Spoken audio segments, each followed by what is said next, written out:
Bonjour, aujourd'hui je vais vous faire découvrir un e-bike ou vélo assistance électrique qui m'a été aimablement prêté en test par le vélociste bicyclique à Remouchamp. Ce vélo est un Riesenmüller. Riesenmüller, c'est une marque allemande de vélos de haut de gamme. Riesenmüller fabrique bien sûr des e-bikes, mais également des vélos pliants ou des vélos cargo avec remorque sur le devant ou sur l'arrière. Ici, c'est la version Charger du Riesenmüller qui m'a été fournie.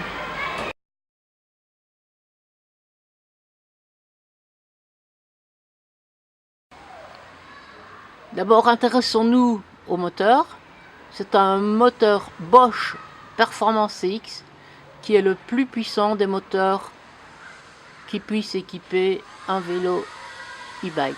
Avec ce moteur, vous bénéficiez d'une batterie Power qui développe 500 watts. Il faut savoir que plus le wattage de votre batterie est développé, plus l'autonomie sera longue. Voilà. Vous avez un petit clapet ici dans lequel vous pouvez mettre la prise de votre chargeur, ou bien, voilà, vous le refermez, ou bien vous ôtez votre batterie et vous allez près du secteur pour la recharger. Un élément que vous avez peut-être remarqué, c'est l'absence de cassette et de pignon sur ce vélo.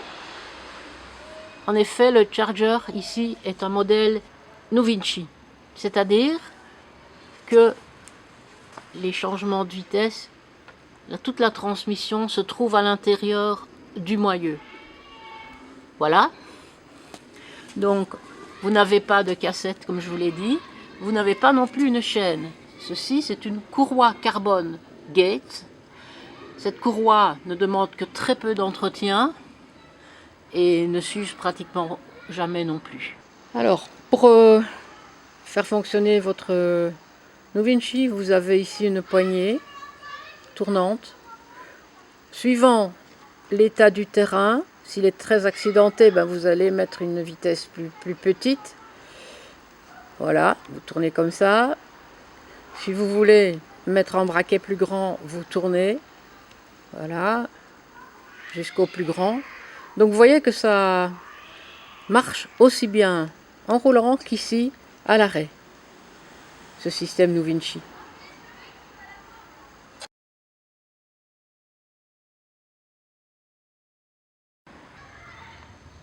Au point de vue sécurité, vous avez ici des freins hydrauliques avec des larges disques qui vous proposent un frein vraiment doux mais performant, très progressif, donc pas dangereux du tout.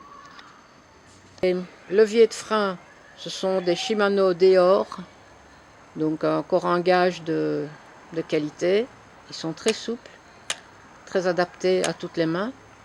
L'antivol Abus qui est rangé dans un support placé sur le porte-bagages derrière la selle. Voilà. Nous bénéficions également de vrais feux, donc des feux, des spots, des supernovas à l'avant et à l'arrière.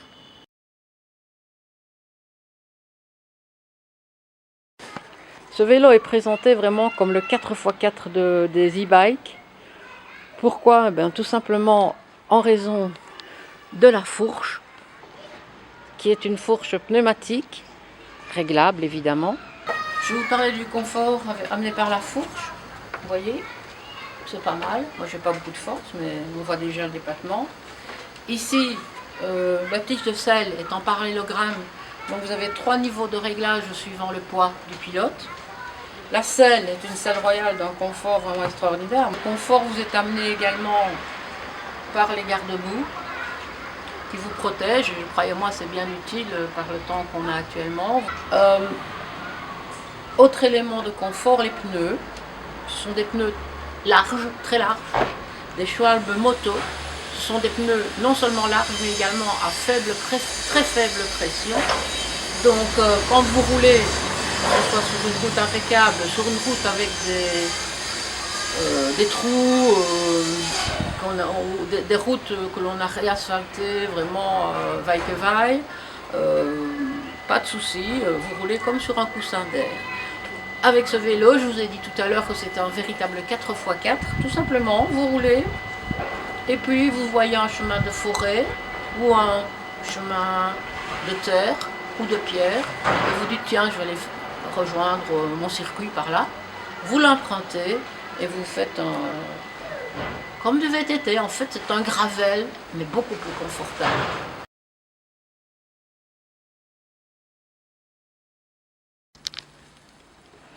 Alors, voici l'aide au pilotage de la machine. C'est l'ordinateur de bord Bosch Intuvia.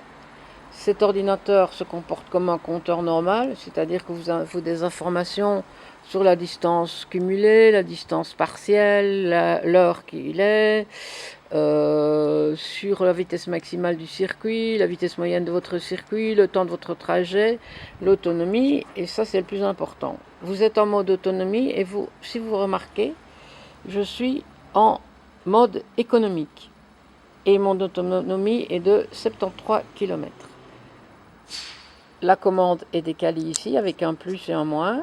Je pousse sur le plus et vous voyez que je passe en mode de pilotage tour. Et mon autonomie a chuté à 36 km. Si j'appuie encore, me voilà en mode sport. Je n'ai plus que 27 km d'autonomie. Si j'appuie encore, me voilà en pilotage turbo. Et il me reste exactement 22 km d'autonomie. Comme je n'ai pas besoin de ces modes performants, je redescends en éco et là je retrouve mes 73 km d'autonomie. Je peux aussi décider de ne pas avoir besoin d'aide électrique du tout. Aide à la marche, eh bien, tout simplement, admettons que vous soyez obligé de mettre pied à terre dans une côte raide, et que vous deviez pousser votre vélo, ben je vous jure, pousser 25 kg, c'est pas rien. Donc vous poussez sur le bouton d'assistance et le vélo avance tout doucement. Voilà. Donc c'est quand même un luxe qui n'est pas négligeable du tout. Je ferai une prochaine vidéo en route pour vous montrer un petit peu le fonctionnement des différents modes, le comportement du vélo, etc. Dès que le temps le permettra, notamment pour aller hors de la route, dans les chemins. Voilà. J'espère que vous avez découvert quelque chose. Pour ce qui concerne les prix, c'est d'aller voir sur le site Ries et Müller, parce qu'il y a différents modèles de charger avec des roues libres, roues de Novinci. Il y a différentes motorisations, donc moi je ne peux pas vous donner un prix comme ça définitif. Vous voyez également avec votre vélociste. Moi je conseillerais vraiment de faire un test pour déterminer ne serait-ce que la motorisation que vous allez choisir. Ici c'est un 25 km/h et je peux vous dire qu'il me convient. J'hésitais vraiment entre les deux, 25 ou 45.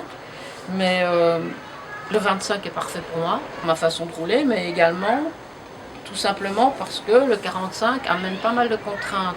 Il faut savoir que pour la loi, pour le code de la route, le 45 km/h est assimilé à un cyclomoteur.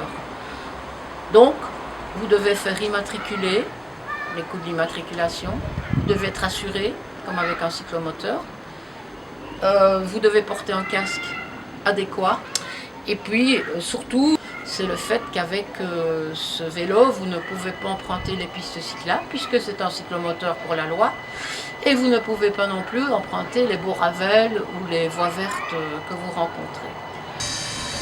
Voilà, avant de vous quitter, je voudrais encore remercier toute l'équipe de Bicyclique Ognoul et Remouchant de m'avoir prêté ce vélo en test et de vous avoir fait partager la conception de ce Riesenmüller, vraiment fabuleux.